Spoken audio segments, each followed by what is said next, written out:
नमस्कार मित्रांनो. पवित्र पोर्टल शिक्षक भरती टेट 2025 जर तुम्ही दिलेली असेल तर हा व्हिडिओ नक्की तुमच्यासाठी आहे, तुमच्या मित्रमैत्रिणीसाठी आहे ज्यांनी आपलं स्वप्न बाळगलेलं आहे की मी शिक्षक होणारच आणि मला शिक्षक व्हायचंच आहे. तर मित्रांनो, तुमची विजयाची संघर्ष यात्रा मात्र आतापासून सुरू होते. आपल्या टीमने माननीय आयुक्त साहेबांची सुद्धा भेट घेतलेली आहे आणि त्यांनी सुद्धा काही महत्त्वाच्या टिप्स उमेदवारांसाठी दिलेल्या आहेत.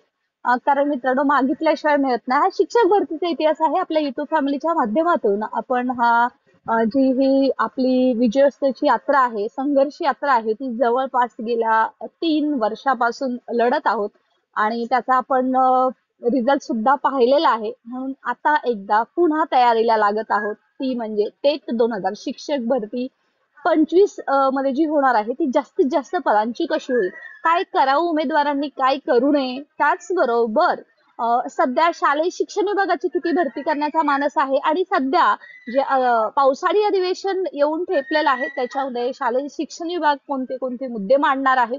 आणि सर्वात महत्वाचं म्हणजे जी IBPS न बिना कामाची परीक्षा घेतलेली आहे. हो, अर्थातच मी याला बिना कामाची म्हणेल, कारण परीक्षेची काठिण्य पातळी वेगवेगळी होती. काहींना अतिशय सोपा पेपर, काहींना अतिशय अवघड पेपर, स्टेप मध्ये ज्या परीक्षा घेतलेल्या आहेत टप्प्याटप्प्यामध्ये उमेदवारांचा कार्यक्रम तर होऊ नये अशी मनामध्ये माझ्या सुद्धा भीती वाटते. तुमच्या जर वाटत असेल तर मात्र कमेंट सेक्शन मध्ये आपलं व्हॉट्सअप जॉईन कर, आपलं टेलिग्राम जॉईन कर. या व्हिडिओच्या डिस्क्रिप्शन बॉक्स मध्ये मित्रांनो लिंक दिलेली आहे. सर्वप्रथम आपल्याला प्रखरतेने जाणवत आहे की सध्या शिक्षक भरतीला मोठा अडसर कुठला आहे, तो म्हणजे 15 मार्च 2024 चा GR. तर मित्रांनो, त्याच्याबद्दल कोर्टात नुकतीच सुनावणी होणार आहे.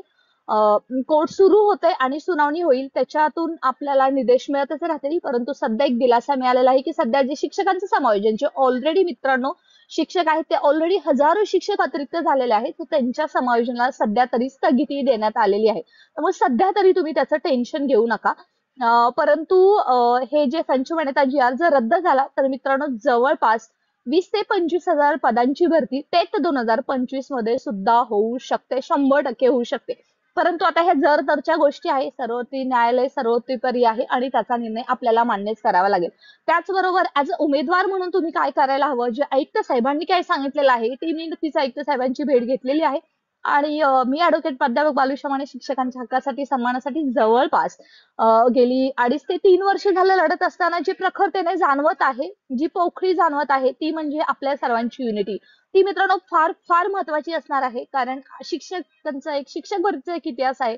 मागितल्याशिवाय काही मिळत नाही आणि मला असं वाटतं मागितल्यानंतर 200% मिळाल्याशिवाय राहत नाही. हे आजचं एक महत्वाची टिप्स आहे. तुम्ही नोटपॅड मध्ये तुमच्या मोबाईलमध्ये किंवा तुमच्या डायरीमध्ये नोंद करून ठेवा. त्याची गरजच का पडली ते सुद्धा पाहणं गरजेचं आहे. मित्रांनो, आयुक्त साहेबांची जेव्हा आपल्या उमेदवारांनी भेट घेतलेली आहे, परीक्षा तर झालेली आहे, परीक्षेमध्ये नॉर्मलायझेशन होईल का, किंवा उमेदवारांना जे पहिल्या शिफ्टमध्ये परीक्षा झाली, दुसऱ्या शिफ्टमध्ये झाली, त्यांची जी काठिण्य पातळी होती वेगवेगळी होती, टप्प्याटप्प्यामध्ये आमचा कार्यक्रम तर होणार नाही ना, अशा संदर्भात खंत घेऊन काही उमेदवार माननीय आयुक्त साहेबांकडे गेले होते. परंतु त्यांना आणि बघा म्हणजे माझ्याकडे जे उमेदवार गेले होते टीम मधले ते वेगळे आणि अशा 2-3 टीम गेल्या होत्या, त्यांना वेगवेगळे रिप्लाय दिलेले आहेत. परंतु जो मेन महत्वाचा आयुक्त साहेबांचा कन्सर्न आहे, त्यांनी असं सांगितलंय की जे TET 2013 तर सर्वकडे बंधनकारक करण्यात आली, परंतु बऱ्याच असे संस्था आहेत, बऱ्याच व्यवस्थापन आहेत, त्यांनी मात्र TET ज्यांची पास नाही त्यांना सुद्धा अजून नोकरीमध्ये ठेवलेलं आहे. त्यांना ऍक्च्युली त्यांनी काढायला पाहिजे होतं, परंतु काढलेलं नाही, त्यामुळे त्या सुद्धा जागा रोखून ठेवलेल्या आहेत. आणि अजून एक सर्वात महत्वाचा जो कन्सर्न आहे तो म्हणजे सध्या बॅकडोरने सुद्धा एंट्री होते आणि अशी एंट्री होण्यासाठी पोर्टलला तेवढ्या संस्था आहेत, व्यवस्थापन आहेत, तेवढ्या जागा देत नाहीयेत. आणि अजून एक महत्वाचं म्हणजे जे पेसा क्षेत्र विभाग आहे आणि जे आदिवासी बहुल राज्य आहेत, सॉरी जिल्हे आहेत, त्यांच्यामध्ये सुद्धा एक मोठा अडसर आहे की त्यातल्या सुद्धा जागा भरता येत नाहीयेत. तर मित्रांनो, आपण एक उमेदवार म्हणून काय करणार आहात, जर तुम्हाला असं वाटत असेल की जास्तीत जास्त पदांची भरती व्हायला हवी, माझ्या मैत्रिणीचा, माझ्या शिक्षकाचा नंबर या शिक्षक भरतीमध्ये लागला पाहिजे आणि जशी टेट 2022-23 मध्ये जवळपास आपण पाहतोय की 30 ते 32 हजारची शिक्षक भरती सध्या होत आहे, तेवढी तरी भरती टेट 2025 मध्ये व्हायला हवी. तर मित्रांनो, आता आपल्याला संघर्ष करावाच लागणार आहे. या व्हिडिओच्या डिस्क्रिप्शन बॉक्समध्ये आपलं व्हॉट्सअप चॅनल आहे, टेलिग्राम चॅनल आहे. इथून पुढे आपल्याला जिल्हा वाईज, तालुका वाईज आपले व्हॉट्सअप ग्रुप बनवूयात आणि आपण लढाईची तयारी सुरू करूयात. सध्या पावसाळी अधिवेशन येऊ पाहते, त्याच्यामध्ये सुद्धा शिक्षक भरतीची जी फाईल आहे 100% पदभरतीची मान्यता ती सुद्धा याच्यावरती सुद्धा चर्चा होणार आहे. मित्रांनो, ही फाईल बऱ्याच दिवस झालं मंत्रालयात प्रलंबित आहे. बऱ्यापैकी चॅनलवरती सुद्धा तुम्ही व्हिडिओ जर पाहाल, तुम्ही लाईव्ह वगैरे पाहाल, तर मंत्रालयातून मी स्वतः लाईव्ह केलेलं आहे. ती भरतीची फाईल आहे ती अर्थ विभागाकडे अडकलेली आहे. तर सध्या त्याला परमिशन मिळेल का, किंवा शालेय शिक्षण विभाग त्याला सध्या परमिशन देईल का, तर 100% मित्रांनो त्याची परमिशन देण्यातच येईल, त्याला काही वादच नाहीये. परंतु अर्थ विभाग याच्यावरती काय निर्णय घेते हे फार महत्वपूर्ण आहे. सध्या अधिवेशन आहे, ते जर गरज पडली तर अधिवेशनामध्ये आपल्याला सुद्धा एक मैदानात उतरावं लागेल. त्याची जर तुमची तयारी असेल तर तुमचा जिल्हा लिहा, तुम्ही ज्या जिल्ह्यातून हा व्हिडिओ पाहताय ते तुमचं सुद्धा नाव लिहा, कारण मित्रांनो ते फार महत्वाचं आहे. त्याशिवाय आपल्याला पुढचा लढा उभारता येणार नाही. आणि मित्रांनो, आयुक्त साहेबांनी सुद्धा हे वारंवार सांगितलेलं आहे की प्रत्येकाला गरज आहे, प्रत्येक उमेदवाराला गरज आहे की अशा व्यवस्थापनामध्ये पोहोचायची, अशा संस्थांमध्ये पोहोचायची. बघा, आपल्या आजूबाजूला बऱ्याच संस्था असतील, तुम्हाला माहितीये की त्या गव्हर्नमेंट एडेड आहेत. ओके, तरी सुद्धा तिथे पद आहेत ती पोर्टलला दिली गेलेली नाहीये. तर पोर्टलला पद देण्यासाठी काय करावं लागेल, तर त्यांना आपण रिक्वेस्ट करावी लागेल, किंवा ज्या संस्था आहेत पोर्टलला जागा देत नाहीयेत, बॅकडोर एंट्री करतात कोर्टाच्या माध्यमातून किंवा कोणत्याही माध्यमातून, किंवा जिथं टीईटी ज्यांचं पास नाही तरी सुद्धा ठेवलंय, अशा उमेदवारांची माहिती आपण आयुक्त कार्यालयामध्ये सादर करायची आहे. त्याचबरोबर ही सोशल मीडियाच्या माध्यमातून सुद्धा आवाज उठवायचा आहे. आणि तिसरी आणि सर्वात महत्वाची गोष्ट म्हणजे, आता आपण पाहतो की पोर्टल भरतीमध्ये 2022 ची भरती असू दे, 2017 ची भरती असू दे, बरेच उमेदवार आहेत जे बोगस प्रमाणपत्र काढून लागलेले आहेत. तर त्या उमेदवारांसाठी म्हणजे त्यांचं असं म्हणणं आहे की तुम्ही स्वतःहून असे काही पुरावे द्या, जेणेकरून आम्ही त्यांच्यावरती कारवाई करू. कारण काय उमेदवार करतात आहे, आयुक्त साहेबांना जाऊन सांगतात आहे किंवा शालेय शिक्षण विभागाला सांगतात की आमच्या इथं 8,000 बोगस आहे, 7,000, सॉरी, आमच्या इथं भरतीमध्ये बरेच बोगस भरलेले गेले, 50 मुलं आहेत आमच्या जिल्ह्यातले, माझ्याकडे डेटा आहे. परंतु तो डेटा जर तुम्ही तिथं नेऊन दिलात तर त्यांच्यावरती कसून तपासून कार्यवाही होणार आहे. जनरली हे बऱ्यापैकी घडत आहे. समांतर आरक्षण बोगस मध्ये हा मोठा प्रकार घडत आहे. तर मित्रांनो, त्याच्यासाठी सुद्धा तुमच्याकडून सहकार्य शालेय शिक्षण विभागाला गरजेचं आहे. तर तुम्ही म्हणाल, मॅडम सगळं आपणच करायचं, मग शालेय शिक्षण विभाग करणार काय? मित्रांनो, त्यांचे हात बऱ्यापैकी बांधलेले दिसतात आहे. ऍक्च्युली त्यांना वरतून जे आदेश येतात, उद्या जर माननीय शिक्षण मंत्री दादा भुसेंनी सांगितलं की उद्या 30,000 शिक्षक भरती करा, तर ते 100% त्यांना करणं गरजेचं आहे. परंतु ते करत असताना पहिल्यांदा तेवढ्या जागा क्रिएट करणं किंवा त्या आहेत का त्याचा डेटा देणं, हे सुद्धा त्यांचंच मुख्य कर्तव्य आहे. आणि त्याचसाठी मित्रांनो हा लढा उभारावा लागणार आहे. सध्याच्या संचमान्यतेनुसार जागा रिक्त नाहीयेत, ही म्हणजे फॅक्ट आहे. आणि जर तुम्हाला वाटत असेल की कमीत कमी येणाऱ्या म्हणजे दिवाळीपर्यंत तरी आपण नोकरीला लागावं, किंवा त्याचबरोबर कमीत कमी पुढच्या अकॅडमिक इयर पर्यंत तरी आपण नोकरीला लागावं, तर मित्रांनो आतापासून संघर्ष करणं तितकंच गरजेचं आहे. या व्हिडिओच्या डिस्क्रिप्शन बॉक्समध्ये गुगल फॉर्म देत आहे, ते बघा, जिल्हा वाईज त्याच्यामध्ये तुम्ही तुमचा जिल्हा आणि तुमचं नाव आणि मोबाईल नंबर एवढंच तुम्ही टाकायचं आहे. जास्त इन्फॉर्मेशन टाकू नका, जेणेकरून आपण व्हॉट्सअप ग्रुप तयार करूया आणि आपल्याला लढावं लागेल. मित्रांनो, ऑलरेडी तुम्ही बऱ्याच जिल्ह्याच्या ग्रुपमध्ये असाल, बरेच लोक शिक्षक भरतीसाठी काम करत आहेत. खरं त्यांचं मनापासून धन्यवाद, कारण इतकी बेकार शिक्षक भरती कुठंच नाहीये. जगातल्या पाठीवरती एकमेव शिक्षक भरती अशी की जी पहिल्यांदा परीक्षा घेते आणि मग उमेदवारांनी संघर्ष करायचा, तो म्हणजे जागेसाठी.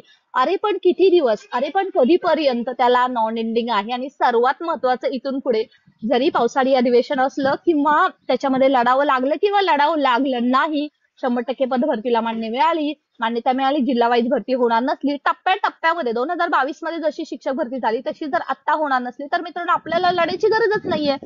कारण जर एक बिंदू, एक भरती आणि एक परीक्षा, एक नोकरी असं घडलं तर आपल्याला काही संबंधच येत नाही. जर असं करायचं असेल, शालेय शिक्षण विभाग असं करणार असेल, तर मित्रांनो आपल्याला लढायची गरज नाही. तरी सुद्धा ही आपली युनिटी आहे ती खूप मजबूत आणि महत्वपूर्ण ठरणार आहे. त्यासाठी मी शिवनिटी फाउंडेशनच्या माध्यमातून तुम्हाला सर्वांना रिक्वेस्ट करते, मित्रांनो, युनिटी इज मस्ट. जर हम लढेंगे और जीतेंगे भी. कारण मित्रांनो, दुसऱ्या शिक्षक भरतीचा थोडासा इतिहास मला सांगावासा वाटतो. टेट 2022-23 मध्ये 10% पदकपात करण्यात आली आणि त्याच्यामुळे विद्यार्थी मित्रांचा टप्प्याटप्प्यामध्ये कार्यक्रम झाला आणि त्याच्यामुळे टप्प्याटप्प्यामध्ये भरती केल्यामुळे वरच्या वर्गासाठी उमेदवार पात्र राहिले. मला असं वाटतं बऱ्यापैकी उमेदवारांना हा शिक्षक भरतीचा इतिहास माहीत असावा, परंतु त्याच्यामुळे आज अक्षरशः सेम मार्क्सचे उमेदवार आहेत ते सुद्धा लागलेले आहेत. इतकी बेकार अवस्था आहे. आणि त्यांनी प्रत्येक आंदोलनामध्ये सहभाग घेतलेला आहे. ज्यांनी ज्यांनी आंदोलनामध्ये पैसे कमवण्याचं काम केलं, त्यांना पैसे देण्याचं काम केलेलं आहे, पण त्यांच्या हातामध्ये सध्या भोपळा आलेला आहे. मी स्वतः तुम्हा सर्वांना आव्हान करते की आतापर्यंत आपल्या फाउंडेशनच्या माध्यमातून आपण कोणाकडून 1 रुपया घेतला नाही आणि इथून पुढे घेतलाही जाणार नाही. परंतु जर आपल्याला एकत्र येऊन लढायचं असेल तर मित्रांनो तुमच्या साथीची गरज आहे. तुम्ही जेवढ्या व्हॉट्सअप ग्रुपमध्ये असाल, जिथंही असाल मित्रांनो, आपण 2 लाख उमेदवारांनी परीक्षा दिलेली आहे. त्यामुळे कमीत कमी आपण 1 लाख उमेदवारांपर्यंत तर पोहोचूया. आज जर मी एखाद्या ग्रुपमध्ये आहे तर माझे फ्रेंड्स 10-15 आहेत, त्यांनी डीएड केलेलं आहे, बीएड केलेलं आहे, त्यांचे 15चे किती होऊ शकतात पहा, 150 होतील. आणि अशा प्रकारे आपण एकमेकांना जोडू. कारण मित्रांनो हा लढा फार महत्वाचा आहे. आजपर्यंत क्लासेस वाल्यांनी त्यांचा बिझनेस करून घेतलेला आहे. आजपर्यंत आयबीपीएस वाल्यांनी त्यांचा बिझनेस करून घेतलेला आहे. शालेय शिक्षण विभाग सध्या हतबल आहे कारण ते पोर्टलवरती टेट 2025 संदर्भात जागाच भरू शकत नाहीत, कारण त्यांच्याकडे जागाच नाहीयेत. कोर्टाची लढाई, कोर्टाचा अपडेट्स तुम्हाला मिळतच राहील. त्याचबरोबर सध्या आरक्षणानुसार प्रत्येकाला न्याय कसा मिळेल याच्यासाठी आपल्याला लढायचं आहे. त्याचबरोबर येणारी शिक्षक भरतीमध्ये जी वेटिंग लिस्ट आहे ती फार महत्वाची आहे. प्रत्येक शब्द या व्हिडिओ मधला फार महत्वाचा आहे आणि मला असं वाटतं तो तुमच्यापर्यंत थेट पोहोचावा ही माझी मनापासून इच्छा आहे. कारण मित्रांनो आतापर्यंत पहा, आतापर्यंत कोणी लढणारं नव्हतं असं झालं नाही, परंतु जे लढतात ना, कोणीही असू द्या, तुम्ही त्यांच्याप्रमाणे त्यांच्या पाठी प्रामाणिकपणे उभे राहा. आतापर्यंत जी आपण आता पाहतोय शिक्षकेतर कर्मचारी भरती असू द्यात किंवा प्राध्यापक भरती असू देत, मित्रांनो सरसेवा भरती असू देत, मित्रांनो यांचं कुठलंही शेड्यूल टाइम टेबल नाहीये. त्याचं कारण एकच आहे, आपल्याला ते शेड्यूल करणं तितकंच गरजेचं आहे. आणि शिक्षक भरतीमध्ये लोक लढतात आहे, त्यामुळे कदाचित आपल्याला एवढं तर मिळते.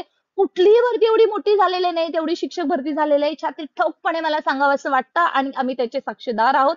आम्ही लढलो आहोत, आम्ही जिंकलो आहोत. परंतु तरी सुद्धा वाईट फार वाटतंय की आमचेच उमेदवार, आमचेच बांधव आमच्या बरोबर खांद्याशी खांदा देऊन लढले, परंतु या नोकरीमध्ये लागलेले नाहीत. म्हणून हे नियम पुढच्या येणाऱ्या भरतीमध्ये नसावेत. म्हणूनच हा संघर्ष आहे. आपण लढू आणि आपण जिंकू सुद्धा अशाच अपेक्षेसह.